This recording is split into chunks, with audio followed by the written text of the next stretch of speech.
to today's class. I had so much fun dancing with you last time. I'm so excited that we get to dance together again. I would like to invite you to consider and explore ways which we could allow our body, again, to have its own voice on a cellular level. That's what we explored last class, and I would like you to apply that knowledge and those experiences to our class today. Today, you are welcome to play and adapt any movement you would like to meet your own comfort level and needs. I would also like to talk a little bit about how we can be safe in class. Make sure that we're set up for success. So we want to make sure that we have enough room in our kinesphere in any direction, our three-dimensional sphere, high, low, side to side. We want to make sure this space is clear of obstacles. Let's also make sure that we have bare feet or wearing something on our feet that gives us a little bit of traction. Socks would not be so good. So when we're dancing, remember there's one really important thing. You want to be kind to yourself because you are your best teacher. Anytime I'm in class, I'm learning more about my own body and myself than what my teacher can even give to me. So imagine also that as you're taking class, that idea that you're looking into a mirror. So if I'm moving, my right arm is going to be your left arm, for example. In the previous class, we acknowledged the fact that we can allow all selves to be involved in our dance. We invited our body and mind to make new connections. We invited our body to move and dance as a whole organism, not just segmented into parts. When we move in this way, we allow our body to move more efficiently. So, for example, if I am folding at the hips, I'm also bending at the knees. So we're acknowledging those ideas. I invite you now to close your eyes and imagine a concept for a moment. Imagine a golden egg rolling down from your shoulder, over your elbow, onto your wrist, and then carefully catch it in your fingertips and begin to rotate and fold the egg into our heart center and then place it gently in basket. So that's the first movement we're going to explore today. We're thinking about how we're moving on a cellular level even today. We're going to explore this image with movement. We call it our egg dance. So try it with me right now. We're going to begin with the right arm. So this is going to be your right arm and my left arm. Here we go. We're going to take and roll an egg starting from our shoulder, and we're going to allow our breath to fill through our arms, roll down our elbow to our wrist, catch it with our fingertips and fingers, rotate our arm in as we fold it in, bring it to our heart center and back down. As we bring our egg in, it's rotating inwardly, and we're gently placing it in the basket. Let's try again, this time with the other arm.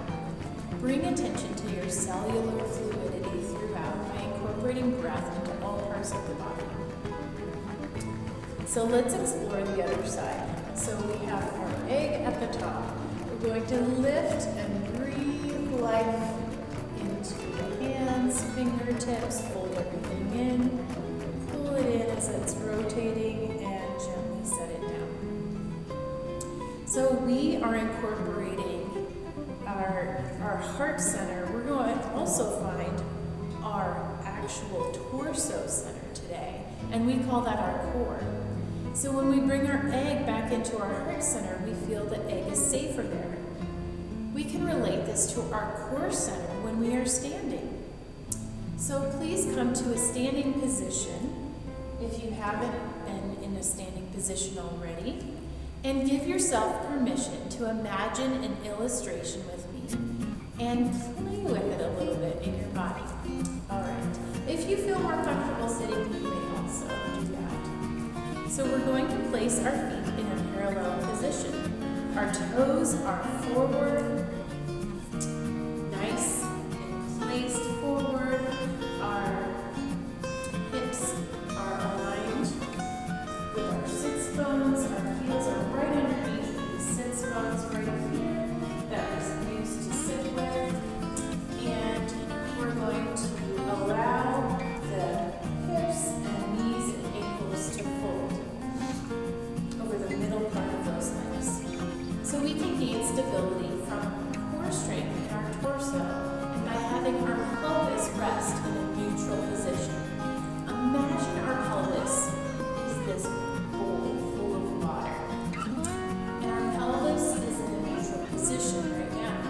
It's not tipped back or forward. So if it's in that neutral position, none of the water is going to spill out forward, back, side to side. If we were to tip our hips forward, back, side to side, yes, then the water would pour out.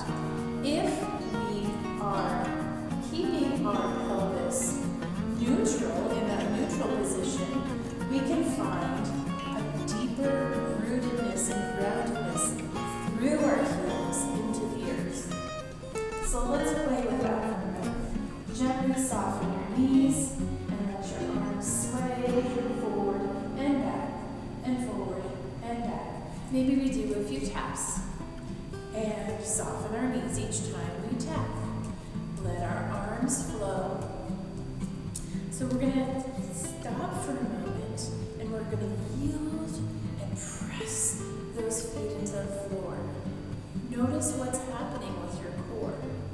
If you can allow your feet to yield and push into the earth, you can notice that there's some buoyant freedom in my limbs. I'm not overusing my muscles. So we're going to play with that a little bit. So we're going to tap side to side, and we can be soft and pliable, rising up and lowering down, keeping that neutral pelvis there. We could even move side to side and keep that pelvis, that little bowl, nice and rounded. We're keeping a grounded, rooted place into the earth so that we can be more efficient in the way we move and we can have more strength. If we have more strength and rootedness, we have more freedom in the upper part of our bodies. If we are resisting and bracing ourselves, we don't have as much life in our body and we're restricted in our movement. We do not want that. We want to be free in our movement and allow our body to make choices and allow our body to have more freedom in any dance we're doing throughout the day, whether we're getting dishes from the sink or from a shelf. We want to find that grounded, rooted strength in our lower body so we can have freedom to spiral or twist in our upper body. Let's explore what a spiral would look like.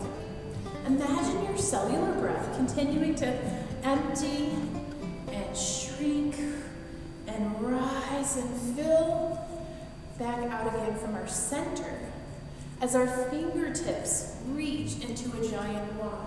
Let's take a moment to try it from a seated position. So we're going to fold everything in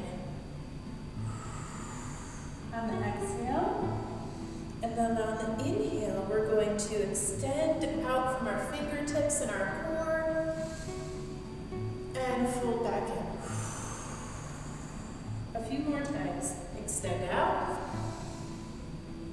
and extend back in and fold, fold, fold, fold, fold. Now what would that look like if we made it into an X? Put the pads of your feet on the floor and just do a little tapping. Tapping rhythm. Okay, so now we're going to play with an X shape instead of a Y shape. So we're going to take and our fingertips are going to reach out, our toes are going to go down, and we're going to fold everything in on the exhale.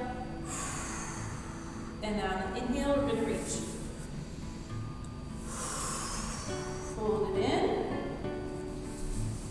Inhale and reach. And then we're going to try that in a standing position.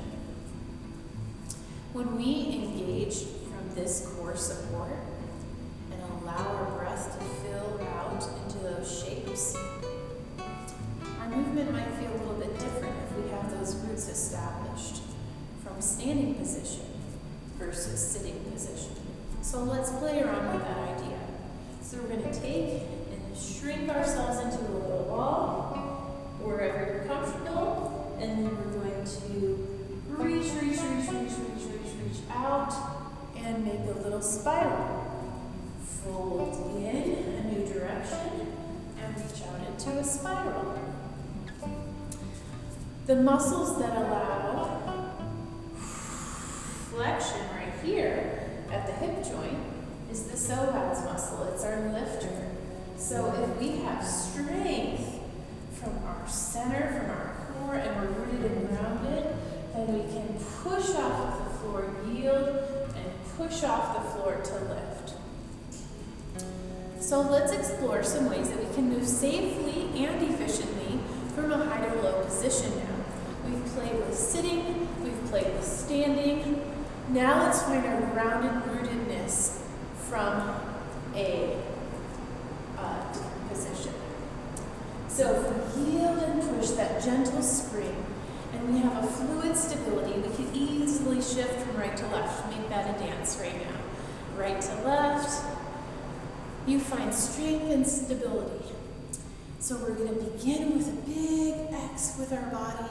Turn our toe tips out, fingertips reaching out. And we're going to begin to engage the core like we did just a minute ago. We're going to turn our gaze into our belly button. As we exhale, soften and sequentially fold everything in. So we're going to take and fold everything in. Step one foot in. You're going to fill all those cells back up with breath and life and step back out into our X. Reaching those fingertips out and opening our chest up to the world. Now this time we're going to explore how we can keep our tailbone even, keep it over our heels in the most efficient way possible. So, if our tailbone is way out here, it's not very efficient, is it? But if we can bring it in and move and bend this way, it's much more efficient. We want to find ways that we can do things in our daily life that are most efficient. So imagine our pelvis is sitting in this easy bowl with water, sloshing around as we move in this neutral place. Our tailbone is a magnet reaching towards the magnets on our heels. So the top of our pelvis is going to melt down towards our heels, and we can even imagine a new journey that we'd like to create a dance out of. And I would like you to consider and invite you to make a starfish dance with me. It's a playful dance, and I say starfish because I want you to think of your head, your tail, your fingertips and toe tips as the points of the starfish. I encourage you to give your spine permission to explore a fluid spiral motion. We haven't explored a spiral motion yet. So all of those points of that starfish are growing and shrinking. They're filling and emptying. They're reaching and growing, melting and sinking. Maybe they have a little bit of strength in their reach. Encourage each part of your body to become part of the dance. You may begin. How would you like to move forward in your dance and backward? Where can you reach? Play with the music. Let the music be your guide. You're buoyant and fluid. Your tailbone is reaching down as you yield and push and reach and pull back in towards your center. adjusting, allowing those cells to be liquid and fluid throughout the body. Let's take a minute now to reflect on our discovery from our starfish dance. What did you notice about your starfish dance? What challenged you?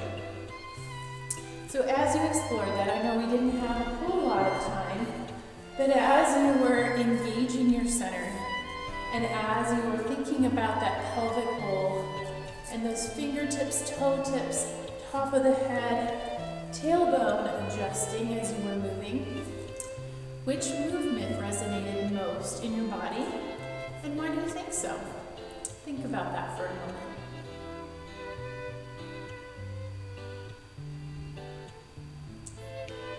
Was there anything that you discovered new about the way you like to move? Maybe this exploration showed you something you didn't notice before. Well, that concludes our lesson. Thank you so much for joining me today. I look forward to exploring new movement together with you, making new discoveries, and playing with movement together in our third and final lesson. It was a joy dancing with you. I hope you enjoyed it as well, and I will see you soon. Thank you for dancing with me.